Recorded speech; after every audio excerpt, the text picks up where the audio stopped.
एक समय की बात है। वाराणसी के पास एक छोटे से गांव में रामू नाम का एक किसान रहता था। रामू बहुत मेहनती और ईमानदार था। वो हमेशा ये मानता था कि मनुष्य को अच्छे कर्म करने चाहिए, क्योंकि हर कर्म का फल अवश्य मिलता है। उसी गांव में शामू नाम का एक और व्यक्ति रहता था। शामू बहुत चालाक और लालची था। वो बिना मेहनत किए जल्दी अमीर बनना चाहता था। इसलिए वो अक्सर लोगों को धोखा देता और झूठ बोलता था। एक दिन गांव में भयंकर सूखा पड़ गया। खेतों में फसल सूखने लगी। सभी किसान बहुत परेशान हो गए। रामू ने सोचा कि अगर वो अपने कुएं का पानी सबके साथ बांटेगा तो शायद सबकी फसल बच सकती है। इसलिए उसने अपना कुआं गांव के लोगों के लिए खोल दिया। दूसरी ओर शामू के खेत के पास भी एक छोटा तालाब था, लेकिन उसने किसी को पानी नहीं दिया। वो कहता था, ये मेरा पानी है, मैं इसे किसी के साथ क्यों बांटूं? कुछ महीनों बाद अचानक बारिश शुरू हो गई और गांव में खुशहाली लौट आई।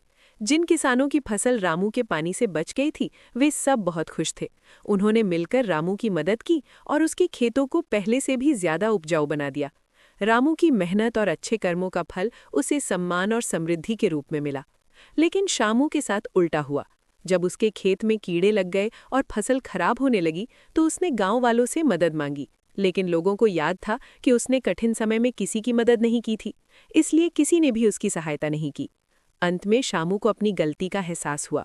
वो रामू के पास गया और बोला, मैंने जीवन में बहुत गलतियां की हैं। अब मैं समझ गया हूं कि अच्छे कर्म ही सच्ची संपत्ति हैं।